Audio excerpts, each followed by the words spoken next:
Hi guys, Eid holiday ഒക്കെ എല്ലാവരും ആഘോഷിച്ചു. ഞാൻ 2 ദിവസം ചെറുതായിട്ടൊന്ന് ആഘോഷിച്ചു. അതിൻ്റെ ആഫ്റ്റർ എഫക്റ്റ് ആയിട്ട് സൗണ്ട് ഇല്ലായിരുന്നു. അതായിരുന്നു വീഡിയോ വരാൻ വൈകിയത്.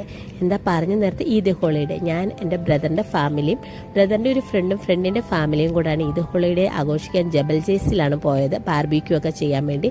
എനിക്കിത് ആദ്യത്തെ ഒരു എക്സ്പീരിയൻസ് ആണ്. ഞാൻ ഇതുവരെ പോയിട്ടില്ല. അവിടെ ചെന്നപ്പം തന്നെ മലയുടെയൊക്കെ വ്യൂ കണ്ടില്ല. നല്ല നമ്മളൊരു കാർട്ടൂണിലൊക്കെ വരച്ചതിൻ്റെ കൂട്ടൊരു വ്യൂ ആയിരുന്നു. അവിടെ ചെന്നപ്പം ചായ മേടിച്ചു. ഞാൻ ഒരു ചായ ലവറൊന്നുമല്ല. അഡ്നോക്കിൻ്റെ ഒയാസിസിൻ്റെ ചായ മേടിച്ചു. കാർഡമൺ ടീ ആയിരുന്നു. അത് നല്ല ടേസ്റ്റ് ഉണ്ടായിരുന്നു. എനിക്ക് ഭയങ്കരമായിട്ട് ഇഷ്ടപ്പെട്ടിട്ടുണ്ടായിരുന്നു. പിന്നെ നമ്മൾ ചായയൊക്കെ കുടിയൊക്കെ കഴിഞ്ഞ് അതിനുശേഷം നമ്മൾ മല കയറാൻ വേണ്ടി പോയി. അവിടെ ചെന്നപ്പം നല്ല ചൂടാകുമോ എന്നൊരു ടെൻഷനിലാണ് പോയത്. പക്ഷേ ചൂടൊന്നും അല്ലായിരുന്നു. ചൂടും ഇല്ല തണുപ്പും ഇല്ല, അങ്ങനത്തെ ഒരു കാലാവസ്ഥയായിരുന്നു. ഒരു കാമാനും കൂളായിട്ട്. അപ്പം അച്ചാച്ചന്മാരെല്ലാം ടെൻറ്റൊക്കെ കിട്ടുമായിരുന്നു. അപ്പോൾ അവിടെ ഒരു 6-7 മണിയായി ഞങ്ങൾ ചെന്നപ്പം അവിടുത്തെ വ്യൂ ഇങ്ങനായിരുന്നു. നല്ല ഭംഗിയായിരുന്നു. നമ്മൾ കുറച്ച് മല കയറി അവിടെ ഒരു നിരപ്പായ സ്ഥലം കണ്ടപ്പോൾ അവിടെയാണ് നമ്മൾ ടെൻ്റ് അടിച്ചത്. അപ്പം നമ്മളന്ന് ബാർബിക്യൂ ഒക്കെ ചെയ്യാൻ ഉദ്ദേശിച്ചിട്ടുണ്ടായിരുന്നു. ബാക്കി വീഡിയോ അടുത്തതിൽ